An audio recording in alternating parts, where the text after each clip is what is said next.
Lou at Business and Custom said to me, you need to own 5 guns. You have to own a shotgun, an AR, a long-range gun, a Glock, okay, and probably an AK is ideal. Okay, it says 5 guns. He said, if you would only own 5 guns, you need to own those 5 guns. And that should be like that should be your ready to go 5 guns. Sure. Where do you stand? What's your recommendation? I'm a basic 3-gun guy, pistol, rifle, shotgun. I think that you should have something that you could depend on, 1 pistol at least that you can depend on, 1 rifle at least that you can depend on, and then 1 shotgun. And then after that, I would say stock up the safes with everything that you can afford. I mean, that's pretty much what I do. Every extra penny I get, buy everything. What do you say to guys? Okay, so what do you say to guys like Rory that are? I classify them more as, and I'm picking on Rory for a minute. What do you say to guys like that are? I categorize them as gun collectors. See, I like the training first. Like I train a lot. It's documented. I've trained a ton with a lot of people through the years.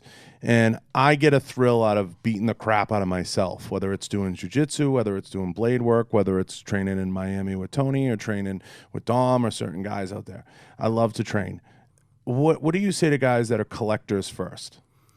I think collectors first have a different passion, but if you own a firearm, then training should be an important issue, regardless if you're a collector or not. I get that most people who just kind of stock up on firearms, they probably see the back of the safe and they have some lube on it to protect from rust, and then they never ever see it again.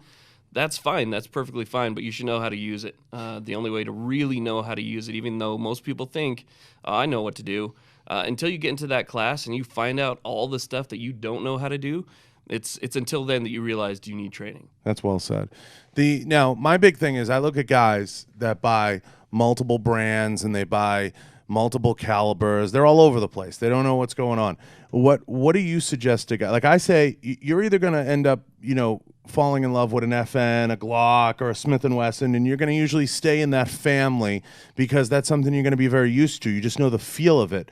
The guys that go out and buy multiple calibers, multiple brands, do you find an issue with that, or what recommendations do you give them? No, I recommend you go out and buy multiple calibers, multiple brands, because you'll find really quick that you're gonna go home to something eventually. So if you have 4 different calibers, you have 9 different pistols. Eventually, you're gonna realize that there's one pistol in there that you shoot the most.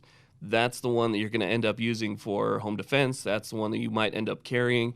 So options are good. Go out there, rent. If you only own one, rent the rest.